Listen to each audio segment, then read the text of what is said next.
Hello, everyone. I'm George from Ireland. Well, there is this batshit crazy theory going around that Charlie Kirk was killed by Israel when he was shot dead on Thursday last week. So there's no evidence this is true, and it just doesn't stack up to a moment's scrutiny. It doesn't withstand any analysis whatsoever. So when there's ever a crime, they always ask cui bono. Now, how would this possibly be beneficial to the state of Israel? Because Charlie Kirk was one of the most consequential shills in the United States for them, galvanizing the Christian fundamentalists on their side, the wider MAGA movement.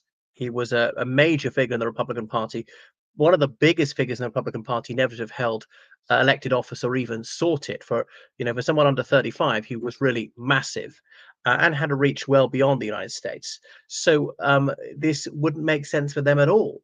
Now, yes, it's true that Israel's assassinated an awful lot of people abroad. Just Qatar the other day, they've done it in the United Arab Emirates, they've done it in Norway, in France, in the United Kingdom. I can't think where else. Obviously, in Iran, in Syria, in Tunisia. They've attacked Lebanon and Syria in the last few weeks, and so forth. But I don't think in the United States, ever, to my knowledge, Israel has never been accused of killing anyone or even attempted to kill anybody in the United States. And because if they get caught, imagine the ramifications for them. Very bad, because one of their agents will be then, serving a life sentence, or actually, as Utah executed, but all might come out on the wash. It would turn American public opinion against them. It's turning against them anyway. And also, why would they kill one of their own who was constantly, vociferously advocating for them, no matter what they did, never ever criticized them, say that there was no genocide, that there was no famine, and so on. It's very important to have people, particularly someone who's not Jewish, putting that argument out there.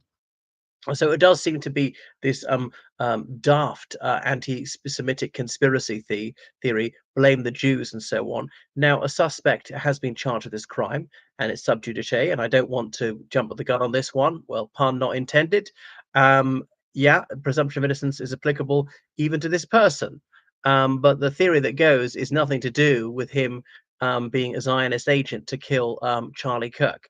So, they're much more cunning than that. The Israelis, when they do things, obviously there are drone strikes, there are poisons they've used, there are those pages which are exploding in Lebanon. There are all sorts of other methods they've used, but not shooting people in front of hundreds of people. And the astonishing thing is that the suspect, if indeed he's the killer, got away with a few days because he was only turned in by his father, and of course he might be innocent. Because you think you couldn't be that close to the action and not be apprehended immediately, be much further away. Because if it was a Mossad assassin, he very likely wouldn't have been caught. I know they cocked up once in about 1998 in Jordan, and they got that person released in exchange for an antidote, and blah blah blah. But they're a very slick, very professional organization. I don't think they would do something that is amateurish. I mean, even though it worked in terms ending Charlie Kirk's life, it doesn't stand up to any assessment. Is very unlikely to be true. I can't prove it to be bogus, but surely that'd be reversing the burden of proof. It behoves those asserting this extraordinary claim to provide some evidence. So, in the wilder reaches of the cyberspace, there's this theory going around, right, by the state of Israel or its agents, because of his political influence of what he said, some of his actions. So it does seem ludicrous. I don't believe it at all. You see it on some social media platforms. So it's not remotely credible. I don't know any informed person on this issue who thinks this is remotely likely. Now, I can't remember which British writer said, never believe something that has been officially denied. But the Prime Minister of Israel has gone out to denounce this and say that it's false and without foundation and so forth.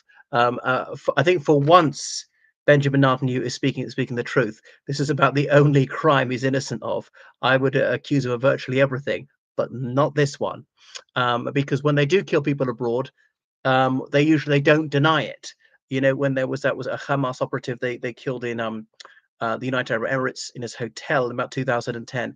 Neither confirm nor deny, just this ambiguity. And this one they have explicitly disowned. So I think it's very improbable it was them on this occasion. But wait a second, Next time it's put to them, did you kill this person? And they don't reply. Well, that's affirmative silence. By saying nothing, they're saying yes. So there's one of those rare occasions they say they don't. They did not do it. Now there are enough полезные idioti who will fall for this one, that people are willing to believe anything because it makes them feel so clever and it's so exciting. So it's one splice of Occam's razor would seize this one. Why would they do this? Assuming that they would want to do it, assuming that they would have an agent in place in Utah State with very, very few Jewish people, and okay, they're non-Jewish people to work for Mossad. Assuming that somehow it would be a gain for them, assuming that they'd be willing to run the risk of murdering a civilian in the most friendly country.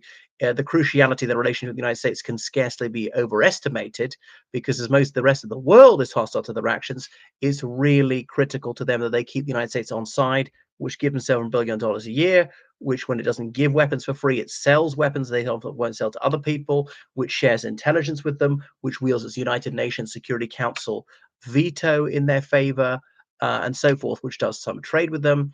And obviously, a significant minority of Israeli citizens are dual American citizens. There are not that many Israeli citizens in the United States itself, and so on. So it really wouldn't be worth the risk. Now, whatever he tells about the Israeli government, I mean, they're not imbecilic in that sense.